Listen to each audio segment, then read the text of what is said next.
మాతృదేవోభవ, పితృదేవోభవ. నేను మీ శ్రీధర్. నా phone number 9295909819. Okay, ఇప్పుడు మనము సెప్టెంబర్ నెల 1వ తారీఖు నుండి 15వ తారీఖు వరకు పక్ష ఫలితాలు, గోచార ఫలితాలు ఏ విధంగా ఉన్నాయనేటటువంటిది తెలుసుకునే ప్రయత్నం చేద్దాం. ధనురాశి వారికి 1వ తారీఖు సెప్టెంబర్ నెల 2025 నుండి 15వ తారీఖు సెప్టెంబర్ నెల 2025 వరకు ఈ 15 రోజులు గోచార ఫలితాలు ఏ విధంగా ఉన్నాయో సశాస్త్రీయమైన పద్ధతిలో తెలుసుకునేటువంటి ప్రయత్నం చేద్దాము. ఇక్కడ ధనురాశి వారికి తృతీయంలో రాహుగ్రహ సంచారం జరుగుతోంది. తృతీయంలో రాహుగ్రహ సంచారం అనేటటువంటిది చాలా శుభ పరిణామాలు కలగజేస్తుంది.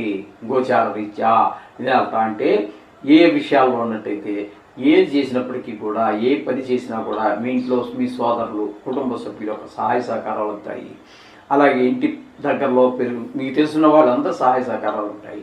మీరు పనిచేసేటటువంటి ప్రదేశంలో మీతో పాటు మీ కంటే పైని ఉన్నత స్థాయిలో ఉన్నవారు, మీ స్థాయిలో ఉన్నవారు, మీ కింది స్థాయిలో ఉన్నటువంటి వారు కూడా మీకు మనస, వాచ, కర్మ అన్ని రకాలుగా సహాయ సహకారాలు అందిస్తూ ఉంటారు. ప్రభావం తృతీయంలో ఉండటం వల్ల. అలాగే చతుర్థంలో ఉన్నటువంటి శని కూడా వక్రించిన కారణంగా ఆయన కూడా తృతీయ స్థాన ఫలితాలనే ఇస్తున్నాడు. ఇప్పుడు ఏ ఫలితాలు అయితే మనం చెప్పుకున్నామో రాహుకి, అవే ఫలితాలండి.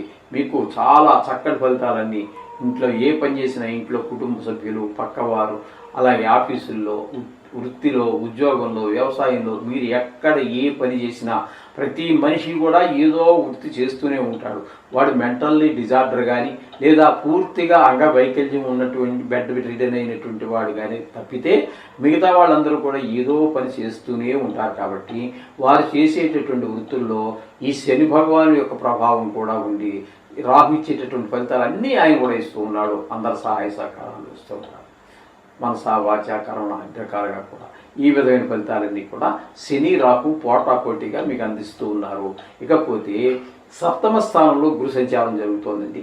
సప్తమ స్థానంలో గురు సంచారం కూడా అవివాహితులైనటువంటి అమ్మాయిలకు కానీ, అవివాహితులైనటువంటి అబ్బాయిలకు కానీ పెళ్లి కుదరటము, లేకపోతే పిల్ల నచ్చిందని పిల్లవాడు చెప్పటము, పిల్లవాడు నచ్చాడని చెప్పేసి పిల్లలు చెప్పటము, లేకపోతే నిశ్చితాంబూలాలు తీసుకోవటం, లేదా వివాహం జరిగిపోయే అవకాశం కూడా ఉంది. ఈ విధమైన ఫలితాలన్నీ కూడా సప్తమ స్థానంలో సంచారం వల్ల జరుగుతుంది. అట్లాగే భాగస్వామ్యంలో వ్యాపారం చేసి ఒకవేళ పెళ్ళి అయిపోయిన వాళ్ళు ఉన్నారు అనుకుందాం, భార్యాభర్తల మధ్య మరింత అన్యోన్యత పెరుగుతుంది.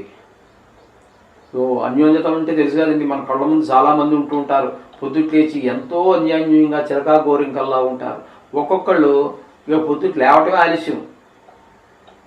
ఆ నిద్రపోయిన కాసేపే ప్రపంచానికి శాంతి, వాళ్ళకి శాంతి. లేచిన దగ్గర నుంచి ఒకటే కోట్లాట, పక్క వాళ్ళు కూడా తలనొప్పే. ఇటువంటి తలనొప్పులన్నీ ఉంటూ ఉంటాయి. అలా కాకుండా ఈ గురువు సప్తమంలో ఉన్నప్పుడు వివాహం అయిపోయి ఉన్నట్టయితే వారి మధ్యన అన్యోన్యత బాగా ఒకళ్ళొకరు అర్థం చేసుకుని చాలా అన్యోన్యమైనటువంటి జీవితాన్ని గడుపుతూ ఉంటారు. అలాగే భాగస్వామ్యంలో వ్యాపారం చేస్తున్న వారు ఎవరైనా ఉన్నట్టయితే వాళ్ళ మధ్యన కూడా పరస్పర సహకారం బాగుంటుంది. వీరి మాటే వారి మాట, వారి మాటే వీరి మాటలా సాగి ఆ చేసేటటువంటి వ్యాపారం ఏదైతే ఉందో అది 10 అడుగులు ముందుకు వెళ్ళేటువంటి అవకాశం ఖచ్చితంగా కనబడుతుంది. ఈ విధంగా గురు యొక్క సప్తమ స్థాన ప్రభావం. ఇకపోతే 8వ స్థానంలో 9వ స్థానంలోను 8, 9 స్థానాల్లో శుక్రగ్రహ సంచారం జరుగుతోందండి. శుక్రగ్రహ సంచారం 8లోను 9లోను కూడా చాలా చక్కటి ఫలితాలను ఇస్తూ ఉంటాడు. 8లో ఉన్నప్పుడు ఆయుర్దాయం బాగుంటుంది, అలాగే ప్రమోషన్ వచ్చే అవకాశం ఉంటుంది, అలాగే కొంతమందికి భార్యాభర్తల మధ్య అన్యోన్యత ఉంటుంది, చాలా మంచి శుభవార్తలు వినగలుగుతూ ఉంటారు, సడన్గా మీకు ధన లాభం జరిగే అవకాశం ఉంటుంది, మొన్నటి వరకు శత్రువులుగా ఉన్నటువంటి వాళ్ళు మిత్రులుగా మారే అవకాశం ఉంటుంది. ఈ విధమైన ఫలితాలన్నీ కూడా అష్టమ స్థానంలో ఉన్నప్పుడు ఒక్కరోజు మాత్రం 9వ స్థాన ఫలితాన్ని ఇస్తాడు. ఆ రోజు వాహన సౌఖ్యం, దైవభక్తి, ఉపాసన ఇత్యాదులన్నింటిలో కూడా మీరు అనుకున్న రీతిలో నడపగలుగుతారు. ఏ విధమైన ఫలితాలనే ఒక్కరోజు కలుగుతూ ఉంటాయి. ఇకపోతే 9వ స్థానంలో రవి యొక్క సంచారం శుభ ఫలితములను ఇవ్వజాలదు. అక్కడ భాగ్యం చెప్పుకున్నాం కదండి. ఈ భాగ్యస్థానంలో శుక్రుడు ఏ విధమైన ఫలితాలు ఇస్తాడని చెప్పుకుంటున్నామో వాటికి భిన్నమైనటువంటి ఫలితాలన్నీ కూడా ఇక్కడ రవి అంటే సూర్య భగవానుడి వల్ల కలుగుతున్నాయి. అలాగే బుధుడి వల్ల కూడా ఇంచుమించుగా వ్యతిరేక ఫలితాలే. ఇప్పుడు రవి వల్ల ఏదైతే చెప్పుకున్నామో అవే అశుభ ఫలితాలు మనకి ఇక్కడ కనిపిస్తూ ఉన్నాయి. ఏంటంటే నాన్నగారి వయసు ఉన్నటువంటి వాళ్ళు పెద్దలు ఎవరైతే ఉన్నారో గృహంలో వాళ్ళ ఆరోగ్య విషయంలో ప్రత్యేకమైన శ్రద్ధ తీసుకోవాలి. అలాగే దేవుడి దర్శనాలకి వాటికి వెళ్తే మంచిది, కానీ అవకాశాలు కూడా కల్పించలేము.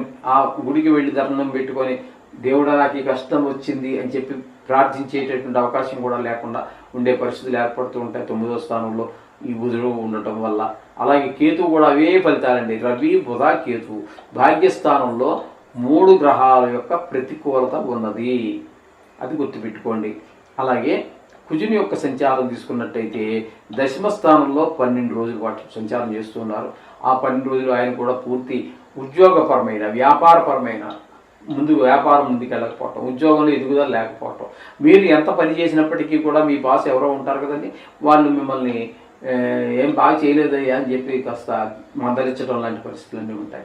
ఒక్క 3 రోజులు మాత్రం ఏకాదశిలో ఆయన వచ్చాక ఆ 3 రోజులు మరి మీరు 12 రోజులు దశమ స్థానంలో ఉండగా మీ బాస్ మిమ్మల్ని కొంచెం మందలించారు కదా, దాని యొక్క ప్రభావం వల్ల ఈ 11వ స్థానంలోకి వచ్చిన తర్వాత 3 రోజులు మాత్రం ఒళ్ళు దగ్గర పెట్టుకుని పనిచేస్తారు. మీ బాస్ మిమ్మల్ని మళ్ళీ మెచ్చుకుంటాడు కూడా.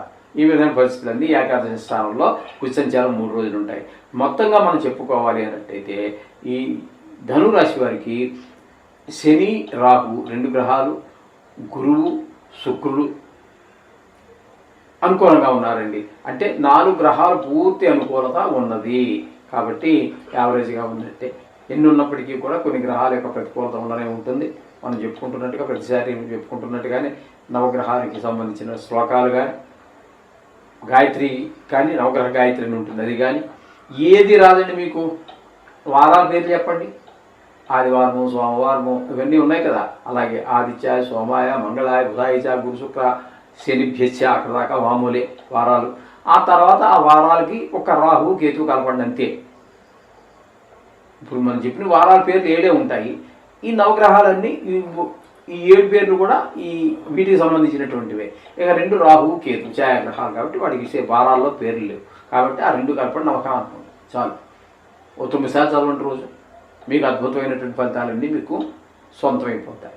ఈ బాధ నుంచి మీరు కొన్ని గ్రహాలు అనుకూలంగా లేని గ్రహాలు కూడా అనుకూలంగా మారి మీకు చాలా శుభ ఫలితాన్ని కలిగేస్తాయి. శుభం భూయాత్.